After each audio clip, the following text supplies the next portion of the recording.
Hola, estamos en esta oportunidad con el poeta Yaskin Melchi. Yaskin es un poeta mexicano. Bueno, su madre es peruana, es una científica peruana asentada hace muchos años en la Ciudad de México. Ella, entre otras cosas, estudia la uña de gato.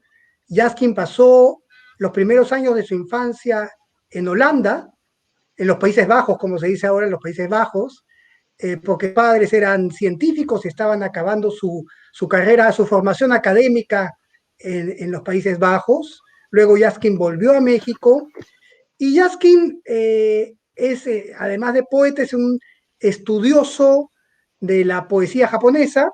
Él tiene una maestría del Colegio de México en estudios del Asia y actualmente realiza su doctorado en la Universidad de Tsukuba, en Japón. Yaskin habla japonés, estudia poesía japonesa y creo que tiene un aporte fundamental que dar. Además es un muy fino poeta, un resplandeciente poeta y un amigo mío muy especial a quien tengo el agrado de entrevistar en esta oportunidad. Y una de las cosas que más digamos, me motivan de conversar con Yaskin y que en todo este tiempo de amistad me han nutrido muchísimo, es que Yaskin no solo estudia la cultura japonesa, la poesía japonesa y la espiritualidad japonesa desde un interés meramente intelectual o para hacer carrera académica, sino que además de esos aspectos, ante todo Yaskin tiene una búsqueda de sentido vital, una búsqueda profunda de encuentro consigo mismo, de conocimiento del otro, para encontrar una raíz espiritual que lo ayude a él a transformar su vida y, ¿por qué no decirlo?, a alcanzar el Satori, ¿no? Entonces, Yaskin, me gustaría que para empezar, compartas con nosotros qué es aquello que has aprendido del Japón y que te gusta y que crees que sería un aporte fundamental para que el resto de la humanidad, y en este caso el mundo hispanoamericano, el mundo hispánico, aprenda del Japón. ¿Cuál crees que es el principal aporte de las raíces culturales del pueblo japonés? Ok, pues muchas gracias Pedro por la introducción. Bueno, minasan konnichiwa, Yaskin to moshimasu. Kyou wa sukoshi Nihon no bunka, Nihon no shi, Nihon no waka no koto ni tsuite o hanashi shitai to omoimasu. Dozo yoroshiku onegai shimasu. Y bueno, lo que quiero, yo ahora, lo que acabo de decir, es que quiero hablar sobre la poesía japonesa, sobre la cultura japonesa y relacionarlo desde la parte, digamos, espiritual, el aporte que tiene. Y bueno, ahorita aquí atrás mío, de este lado, lo que tengo aquí colgado es un haiku. Es un poema, haiku, y lo que dice es Haru kaze ya fune iyo ni yorite dogo no yu. Y esto habla del viento de la primavera y de los barcos que se acercan a la bahía de Iyo, donde hay unas aguas termales muy famosas que son las aguas termales de Dogo. Entonces, un poco, yo creo que lo que yo quiero compartir es qué es esto, este camino espiritual del lo que se llama aquí la poesía japonesa, que tiene su propio nombre, que es el waka. Y el waka es, digamos, el nombre que se utiliza para distinguir la poesía japonesa, digamos, de la poesía occidental o moderna, ¿no? Y mi encuentro aquí en Japón ha sido mucho con el camino de la poesía japonesa, ¿no? Y sobre todo, yo creo que lo que yo he podido percibir es este diálogo que mantiene con los territorios, con la naturaleza, y también el diálogo que tiene con los antiguos, con la parte que digamos ancestral. Y entonces digamos, es algo que está y que impregna la poesía, pero que impregna también muchos aspectos, ¿no? de la cultura y mismo del territorio. Yo estoy aquí, por ejemplo, en la ciudad de Tsukuba, y aquí es una ciudad que es agrícola, es una ciudad universitaria, ¿no? Tiene una universidad moderna, ¿no? Que además está enfocada principalmente a la tecnología, a las ciencias. Hay aquí, por ejemplo, un centro espacial, ¿no? Algo así como la NASA japonesa. Está aquí también laboratorios de física, de biología, ¿no? Entonces, y hay también una parte tradicional o más tradicional, que son los pueblos aquí cercanos que están al pie del monte Tsukuba, y el monte Tsukuba mismo, que es una montaña que está aquí, que es una montaña, digamos, es un lugar sagrado, porque este monte Tsukuba pues aparece desde los relatos más antiguos, y es la morada, digamos, de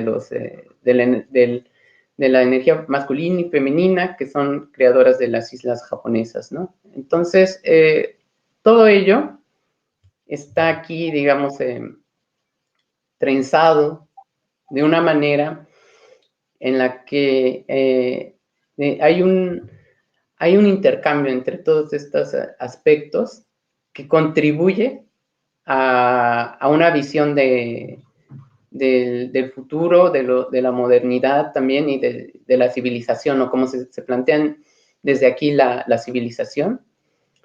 Y en todo esto, yo creo que una de las cosas que yo más, con las que me he conectado mucho, es con la poesía, con esta poesía del Waka, con el espíritu del Waka, de la poesía del Waka, cómo es apreciada y cómo se le ve siempre como algo que contribuye, digamos, a todo esto, ¿no? No como algo separado, sino como algo que nutre mismo, por ejemplo, que nutre mismo lo científico, que nutre mismo el conocimiento, que mantiene también siempre una memoria viva de territorios o de los lugares sagrados, como por ejemplo el monte Tsukuba. Y bueno, pues esto está una manera, un ejemplo, ¿no? que yo tengo, es que aquí misma en el monte, ahí a los pies del monte, donde está el santuario del monte Tsukuba, hay unas estelas que se llaman Kaji, y estas estelas, algunas son metros, algunas de 2 metros, y lo que tiene pues son poemas antiguos que están grabados y están ahí, y también a lo largo pues de todo las rutas que hay en esta montaña, pues se encuentran poemas que están ahí grabados. Y una de las cosas, yo me preguntaba siempre, bueno, ¿y estos poemas por qué están aquí y qué hacen aquí? Y son poemas bien antiguos, son poemas de los principios de la poesía japonesa, del siglo VIII, más o menos, siglo VIII, siglo IX, y hablan pues de antiguos caminantes que pasaron por esos lugares, ¿no? Y es una cosa que mantiene vivo desde la poesía una relación, y eso me parece que es algo que no solamente se encuentra aquí, se encuentra en muchísimos lugares y forma parte de la visión pues moderna, ¿no? De aquí Es de que Japón. ese punto que tú tocas me parece fundamental, porque lo que tú estás señalando es que, a diferencia de la modernidad eurocéntrica ilustrada, que normalmente concibe el tiempo como una línea de superación permanente, y la modernidad como una aplanadora que va dejando a su lado rezagos de lo ancestral como cuestiones primitivas que hay que descartar, ¿no?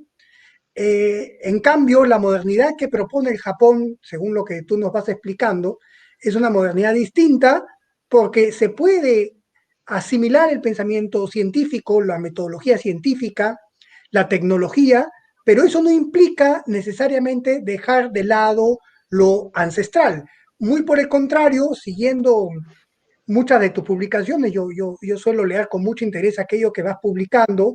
He aprendido que en el Japón el arte del haiku es un arte recreacional que se practica en el colegio, que hay clubes de personas que practican el haiku tanto en primaria como en el colegio secundario y incluso después, ¿no?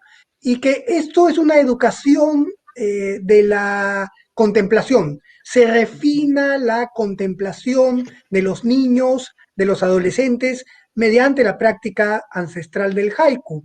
Entonces, más bien el pensamiento científico japonés no ve una rivalidad con lo poético, sino que lo poético es un complemento de lo científico que enseña al científico a ver, a percibir las voces de la naturaleza y luego ya ir al laboratorio a comprobar eso que se percibió, ¿no? En la contemplación, en la exposición del propio corazón a los elementos fundantes de la vida. Sí, es así. A lo que yo he llegado, digamos, a ver es que haiku, por ejemplo, es ante todo, ¿no? Es una poesía bien terrenal, es una poesía de apreciación de la vida, ¿no? Y yo creo que eso, digamos, esa apertura a apreciar la vida que está, como tú dices, está en las escuelas y que, por ejemplo, llega aquí mismo en la universidad, ¿no? De repente hay clubes de haiku, publican cosas como de lo que está ahí mismo, pues, o sea, no es tampoco algo idealizado, ¿no? Sino es el entorno mismo. Y me parece que ese es un punto también bien interesante, que esta apreciación es tanto hacia lo micro como hacia lo macro o encontrar, digamos, cómo el microcosmos, el macrocosmos están conectados, están relacionados. Y una de las otras cosas que a mí siempre que a mí me llama mucho la atención, una pregunta era, ¿por qué es tan corto el haiku? ¿No? O sea, yo decía, bueno, ¿y por qué es tan corto el haiku? Y más o menos, como yo creo que tiene que ver mucho con este espíritu del waka, de la poesía waka, de que no se trata de una poesía, digamos, de la inteligencia o de lo pomposo o o del artificio, sino de apreciar, digamos, algún tipo de relación, algo que está inmediato. Y a partir de ahí, yo creo que surge como su vastedad, ¿no? Porque entonces, haikus modernos igual hablan de las ciudades, por ejemplo, ¿no? De las cosas. Y bueno, entonces, como yo estoy viendo que se conecta todo esto, es que la poesía forma parte de esto que se conserva, de estas relaciones que se conservan y que han sabido de alguna manera como negociar aquí con todo lo que ha venido también desde, digamos, desde el pensamiento europeo o de los Estados Unidos o de su propia modernización, y la propia modernización japonesa se basa también en estos conocimientos, en estas formas que están, yo creo, como en la raíz misma de la contemplación científica, en la raíz misma de la meticulosidad con la que se hacen las cosas aquí, por ejemplo, en los laboratorios, ahí mismo está. Y yo creo que ellos son bien conscientes aquí, es una cultura muy consciente de ese aporte que tiene su propia tradición, su propia manera de ver las cosas, y eso es algo que se ha conservado, pienso yo, y que ahora, además, y esto, bueno, yo creo ya lo vamos conversando también, se está viendo como, como el camino de civilización del Japón para el futuro, ¿no? Para aquí a 40, 50 años, como se está planteando, por ejemplo, hay dos filósofas japonesas, ¿no? Está Nakamura Sensei y Yoneyama Sensei, que ellas lo que dicen, o sea, dicen la visión de la sociedad post-Fukushima es una reconexión con el animismo, con la Sí. parte del mundo animado, ¿no? Es que justamente yo pienso que en tanto el pensamiento científico, a partir primero, científico occidental, digo, ¿no? A partir primero de la termodinámica y luego ya con la física cuántica, ha ido dejando de lado el paradigma mecanicista. Entonces se ha ido abriendo la posibilidad, por ejemplo, en la biología molecular, en la biología cuántica, incluso que se empieza a hablar ahora, que las células tengan inteligencia, que las células participen de cierta manera en la conciencia y digamos que el pensamiento científico occidental, a pesar de estos descubrimientos, ha tenido dificultades porque el paradigma mecanicista ha sido algo muy fuerte en la formación de los científicos. En cambio, los científicos japoneses, al parecer, no han tenido tanto problema en abrirse a esta nueva corriente de pensamiento, a esto que tú estás denominando animismo, por la propia base contemplativa del haiku, por la propia base espiritual sintoísta y budista, que siempre ha concebido que la naturaleza tiene inteligencia, participa del afecto y participa del lenguaje. Entonces, ha tenido mucho más apertura, digamos, a esta posibilidad de pensar la inteligencia celular, la inteligencia de las abejas, que la conciencia, que existe una suerte de panpsiquismo, digamos, que todo participa de la conciencia, ¿no? ¿Es así, no, Yaskin? Así es, Pedro, y es como lo mencionas, es una visión sincrética, ¿no? Es una visión que tiene tanto sus orígenes nativos, también como su desarrollo sincrético con el budismo, y está muy ligada con la cultura agrícola, ¿no? Con el cultivo, sobre todo, por ejemplo, del arroz, está ligada con esta visión de la naturaleza o de como un ecosistema también, ¿no? O sea, como un sistema, como un ecosistema y también como un lugar eh, animado o lleno también, ¿no? De, de lo espiritual también, que participa, digamos, varias dimensiones de la realidad.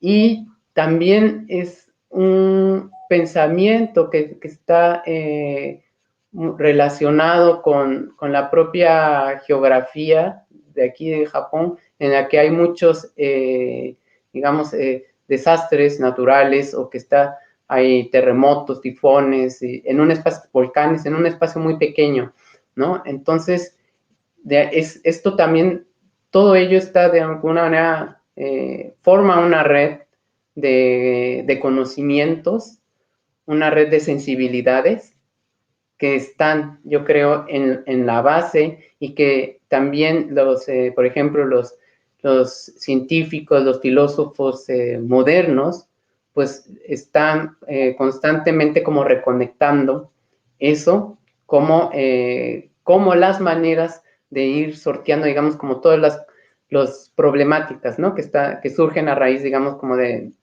la modernidad y de la crisis, las crisis ambientales y todo lo que se vive actualmente.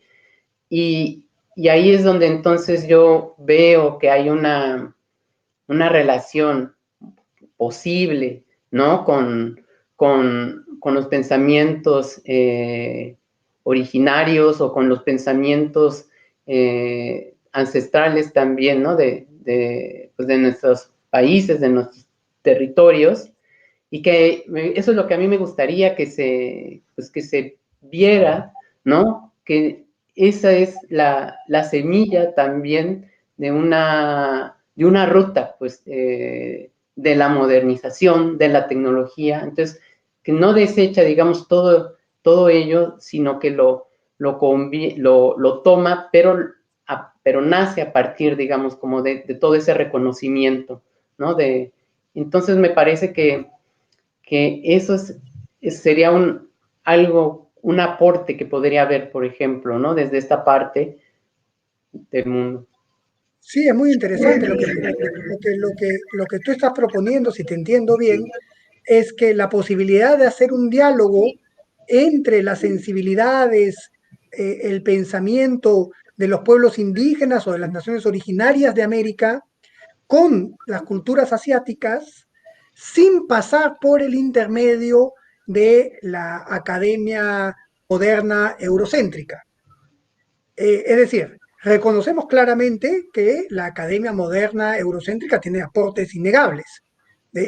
Sería muy reduccionista filosóficamente pensar que todo el pensamiento europeo está aliado necesariamente con los aspectos autoritarios o destructivos del planeta, ¿no? La realidad es mucho más compleja, el pensamiento occidental no es un bloque, el pensamiento occidental es muy diverso, tiene desde el positivismo ilustrado hasta el romanticismo alemán, que o sea, hay de todo en el pensamiento occidental. Sin embargo, o sea, reconociendo sus aportes y que esos aportes son patrimonio de la humanidad, al mismo tiempo también convendría poder establecer diálogos que no tengan que pasar por los aparatos de legitimación de la Academia Occidental, y eso enriquecería también los diálogos, descentrando los diálogos. ¿Es eso lo que tú propones, no, Yaskin? ¿Estoy entendiéndote bien? Sí, yo es eso lo que veo. Veo también, por ejemplo, que ese es el interés que hay, por ejemplo, desde aquí hacia, por ejemplo, hacia Latinoamérica. Este es un interés sobre todo en este tipo de conocimiento, de pensamiento, y que es un interés que yo creo que viene dado también por un sentimiento, digamos, como de parentesco, ¿no? Y entonces yo pienso también desde el otro lado, es posible, ¿no? Ese sentimiento mutuo, ¿no? Y también lo veo, ¿no? Ahora lo veo también, por ejemplo, con el desarrollo, por ejemplo, del haiku, ¿no? En las lenguas, ¿no? En náhuatl, o en maya, o en quechua. Entonces, me parece que hasta es natural, ¿no? Hasta es natural y, digamos, yo lo veo como que son nuevas corrientes que también pueden ir nutriendo, ¿no? Y que podrían ayudar también a un reconocimiento en nosotros mismos de que necesitamos esta parte, ¿no? Y que esta parte ya viene, ya está también en nuestros propios territorios, en nuestras propias culturas, en lo que nosotros somos, pero si nosotros lo aprovechamos, lo reconocemos, es también un camino, digamos, un camino que para nada está peleado con lo científico ni con lo tecnológico, ¿no? Entonces, yo creo que y que además es un camino que yo creo tiene cada vez más peso y va a tener cada vez más peso, porque al menos como ya se está planteando como te decía, en Japón, pues está esta conexión, digamos, con lo que ellos mismos llaman como el animismo, ¿no? Y en China también hay un desarrollo como de una propuesta de la civilización ecológica a la que se va a enfocar China, ¿no? Entonces, me parece que estos son caminos, ¿no? Que si nos esperamos también, pues van a llegar de todas maneras, ¿no? Entonces, yo lo veo por ahí. Pero lo interesante, Yaskin, es que el problema no solo es nuestro, desde Hispanoamérica, porque nosotros tenemos un amigo en común, antropólogo japonés, que también él siente la necesidad para hablar de los pueblos indígenas amazónicos de pasar por Levi Strauss. Sí. Entonces, París sigue siendo un poco, ¿cómo se llama? Ineludible, ¿no? Incluso para ellos. Entonces, el cambio de estructuras, para poder dar ese diálogo que tú propones, no solo nos responde a nosotros, sino que también a los japoneses les conviene también descentrar un poco el diálogo. Eso es así. Ahora, tú lo que lo ha dicho clarísimo, es que lo que más interesa a Japón es lo, lo que lo que nosotros podemos aportar al pensamiento es cuando nos enraizamos en esas herencias ancestrales indígenas, que son, digamos, el sustrato cultural primigenio de nuestros pueblos, y que sin embargo, en el mundo de la poesía, en el mundo de la intelectualidad, claro, si bien empiezan a ganar un espacio estas poéticas y estas propuestas filosóficas, aún sigue siendo muy pequeño. El mundo hispánico, hispanoamericano y también los españoles no han pensado todavía tan seriamente las propuestas ecopoéticas que pueden surgir desde los pensamientos indígenas. Ahora, este término ecopoética, y la primera vez que yo lo escuché fue contigo en una conversación que tuvimos en mi casa en San José de Yarinacocha, y luego, estudiando un poco el término, sabemos que el origen es del mundo anglosajón, de las universidades norteamericanas, pero ellos se referían a una cuestión más militante, ¿no? De esa ecología militante, ¿no? De una poesía casi de denuncia de los ecocidios, ¿no? Sin embargo, el modo en que nuestro diálogo se ha virado, lo ha sacado de ese contexto para entender lo ecopoético como una poesía del corazón que se siente vinculada con el resto de la vida, con la red de la vida, con los territorios. ¿Tú podrías explicarme un poco más, Yaskin, cómo vienes en este momento entendiendo la ecopoesía? Sí, Pedro, es así como tú dices, digamos, el término, ¿no?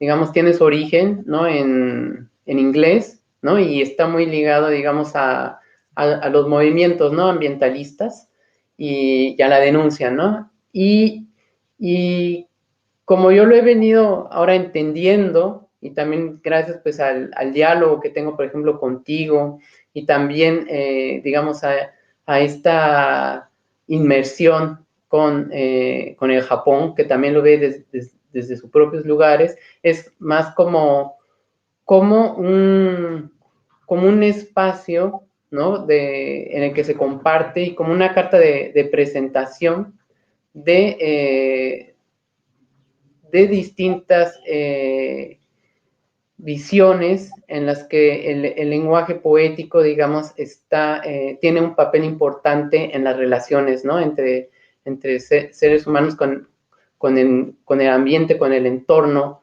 con todo y que todo ello tiene, digamos, un efecto en lo ecológico y que también forma parte de una filosofía de lo ecológico.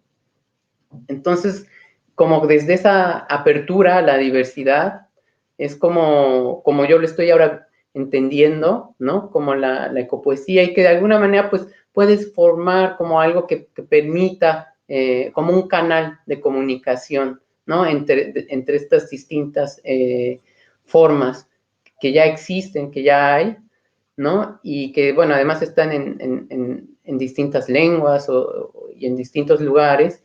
Y entonces yo pienso que también uno de los efectos que tiene esto es sobre la misma idea, por ejemplo, que es tan fuerte en la tradición hispánica de un tipo de literatura, ¿no? Que forma parte como de un canon. Y entonces, de alguna manera, esto también es yo creo, como una apertura de muchas de esas ideas que son muy cerradas también o que se han concentrado nada más en ciertos aspectos. Y yo creo que entonces mismo lo que es la poesía en español, pues también se empieza a transformar, ¿no? Desde otro camino, ¿no? Y yo creo que ahí está ese camino de la espiritualidad y el camino de la contemplación, por ejemplo, ¿no? Claro, y eso ya me has contado alguna vez que el término ecopoesía de a pocos empieza a ser incorporado en el Japón. Sin embargo, hay una corriente tradicional que tiene mucha relación con la poesía china, que es esta corriente y que tiene una relación con el taoísmo, con el budismo. Hay que decir que Japón, a pesar de su aislamiento, porque Japón tiene uno de los mares más peligrosos, o sea, los marinos mercantes hasta el día de hoy conocen al mar japonés como uno de los mares más arriesgados. A pesar de eso y de la rivalidad histórica, política que ha tenido con China, ha tenido también mucho intercambio con China. Y incluso las artes marciales se reconoce que vienen de China, y también el budismo Zen, que es el budismo japonés, tiene una herencia en el budismo Chan, que es un budismo chino que no dejaba de lado la herencia taoísta. Entonces, en esta herencia de la poesía china, que son esos funcionarios, esos letrados formados por la tradición confuciana, pero que finalmente renuncian a la corrupción de la corte, renuncian a la intriga de la corte, renuncian a los problemas permanentes de las personas de Estado para volver a sus pequeños pueblos rurales y tener una convivencia con el resto de seres vivos, alejados del poder, alejados de la vanagloria, alejados de la vanidad, para tener un encuentro con la profundidad del ser, en alegría, en ligereza. Esa tradición tiene es evidentemente, la podemos leer como un antecedente de la ecopoesía, y además tiene un componente ético muy claro, ¿no? De que lo que ético y incluso a nivel médico, ¿no? De una salud entendida integralmente, que el ser humano necesita vivir con poco, cerca de la naturaleza, cerca de las necesidades profundas del corazón, en vez de desviarse en esas maquinarias estatales. ¿No? Entonces, esa es una herencia que nos interpela a nuestro tiempo de manera directa, ¿no? Y que creo que necesitamos escuchar esas voces. Sí, es esta, digamos, este movimiento claro, del desapego, que yo creo que es bien importante y que forma parte ahí pues de este legado que está ahí, ¿no? Y el legado que viene o que tiene mucha influencia, ¿no? De China, ¿no? Y que además es este mismo desapego, es una manera de vivir, digamos, de manera bien, pues en la naturaleza misma que somos nosotros. Y por ejemplo, a mí me pasaba algo muy curioso, es que yo aquí en Japón yo no encontraba la palabra para decir espontaneidad, ¿no? O lo espontáneo, ¿no? Y no la encontraba hasta que la encontré, y la palabra es, por ejemplo, lo espontáneo es shizeni, y es la misma palabra que se utiliza para naturaleza. Entonces yo veo, esto indudablemente tiene una conexión, ¿no? Taoísta, porque lo espontáneo o lo natural viene con la misma espontaneidad que tiene la naturaleza, y es una manera en la que también de vida, pues es una manera que está constantemente o que frente a nosotros, y esto tiene que ver nuevamente, yo creo, con lo de por qué el haiku es tan corto, tiene que ver porque tiene mucho esta raíz en lo espontáneo, que es en ver la naturaleza desde la propia naturaleza, ¿no? Desde la propia conexión con la naturaleza y la espontaneidad de la vida en naturaleza. Y por eso es que muchos de estos poetas, por ejemplo, pues llevan esta vida de búsqueda, esta vida también como de renuncia, esta vida de peregrinaje, ¿no? Esta vida de desapegos. Y ahí es donde se conecta la parte por ejemplo, del haiku con su parte espiritual también, su profundidad, ¿no? De cómo la viven estos poetas, que digamos, ellos ya, digamos, se vuelven un poco como los que se dedican, digamos, al cultivo de esto, ¿no? Y bueno, sí, ahí está esa relación bien fuerte con el taoísmo, por ejemplo. Es que es muy interesante lo que dice Justin, porque una buena comprensión del Satori, de la iluminación, es volver a nuestra condición original, ¿no?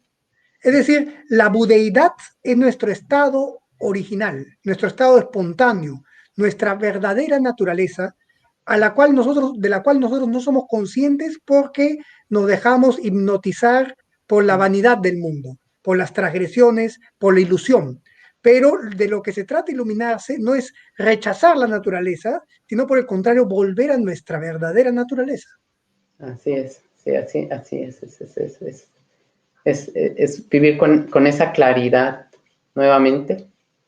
Y yo creo que ese es también un reto, ¿no? Es un reto aquí también en Japón, porque por otro lado también, digamos, hay también una cultura, sobre todo que se ha desarrollado después de la Segunda Guerra, que es una cultura del consumo, ¿no? Y entonces, yo como lo veo, es que precisamente esta cultura que ha llevado también a cosas como lo mismo de Fukushima o como también como varios problemas fuertes ambientales, pues se está tratando de corregir ahora todo esto, ¿no? Y la manera en que se está buscando, digamos, como enderezar ese camino es precisamente volviendo también a las fuentes mismas, ¿no? Y yo creo que ahí en esa corrección que se está buscando y que ahorita se ha acentuado mucho con lo del COVID, ese debate, ¿no? Y esa corrección y que abreva de las fuentes mismas y en la que aparecen estas propuestas, ¿no? De retorno o de reconexión con las mismas herencias que están aquí, ¿no? Que están en lo rural o que están en distintos lugares, me parece que es un camino pues que tiene al final de cuentas mucho sentido común, ¿no? Mucho sentido común y que es bueno pues seguirle la pista también de cómo se vaya a ir dando. A mí me parece muy enriquecedor lo que nos estás transmitiendo. Por eso yo reconozco mucho tu labor de puente, digamos, de estas enseñanzas, porque en el mundo hispánico parece que tenemos una necesidad casi obsesiva y enfermiza, patológica, de desconectarnos de nuestras raíces para lanzarnos a una modernidad a rajatabla. Y eso, evidentemente, a un nivel psíquico no es saludable, porque las dinámicas primigenias de la psique, ya esto lo habló Jung, Gustav Jung claramente, nunca se abandonan, pero se pueden reprimir, y todo lo reprimido retorna a la conciencia como patología, ¿no? Entonces, lo que tú nos propones es una modernidad que no deje de lado lo antiguo. Y mientras en Hispanoamérica o Latinoamérica nos venimos, al parecer, seguimos arrastrando luchas dialécticas ideologizadas, que parecen ya arcaicas, ¿no? Del siglo XIX, pero acá que la gente se la toma a pecho, ¿no? Y hablan de mundos que parece que a mi entender ya se extinguieron, pero acá pareciera que fueran totalmente vigentes, ¿no? Tú me estás hablando de un mundo que está a años luz, planificando de acá a 40 años cómo vivir de una manera que se pueda, digamos, asimilar la vanguardia tecnológica, pero matizando los peligros ecocidas y los peligros deshumanizadores de la cibernética, para conjurar esos peligros, la mejor manera es volver a la raíz de la cultura, a la relación con la naturaleza. Entonces, nos abre un panorama totalmente distinto, mucho más liberado y mucho menos traumático en la relación con lo ancestral, y que más bien lo ancestral puede ser aquello que nutra el horizonte de futuro para hacerlo más saludable y más integrativo para todos. Así es, y Y en más ese, y en respetuoso ese, de la red sagrada de la vida, ¿no? y ahí es donde la poesía tiene su aporte y que se reconoce cada vez más, y no solo la poesía, las artes en general, ¿no? O sea, porque también uno lo ve incluso hasta en la animación, ¿no? O sea, es como que ni siquiera está, digamos, solamente, digamos, en las artes tradicionales, también está, digamos, como en las nuevas formas, ¿no? Entonces, me parece que ese reconocimiento que se está haciendo, que se tiene aquí, es muy, muy importante y hay, pues, poetas, ¿no? Por ejemplo, hay un poeta que a mí me gusta mucho, que es Miyazawa Kenji, que es un poeta que en los años 20, pues, ya estaba también como planteando esto de que era necesario una nueva modernidad, con una nueva idea, una nueva visión de la naturaleza, ¿no? Y entonces él tiene un poema a sus estudiantes y les llama, ¿no?, a ser un Darwin de la nueva era, un Marx de la nueva era, y todo esto, entonces, ahora pues está completamente asimilado, ¿no? Está completamente asimilado y da origen, digamos, a nuevas poéticas también, y me parece entonces que le da un vigor también a la raíz poética y a la participación de los poetas con su comunidad, con su sociedad, con su, digamos, con la visión que tienen los japoneses de aquí a 40, 50 años adelante. Y eso me parece que a su vez pues retribuye, ¿no?, en el reconocimiento a la poesía, también en una expansión de lo poético hacia digamos, hacia las distintas edades, a distintos sectores, a la educación en general, en la que lo poético se integra también como una de las maneras de aprender del mundo, y como decíamos, como la manera primigenia que está también en la base del conocimiento científico o del pensamiento científico, de la observación científica.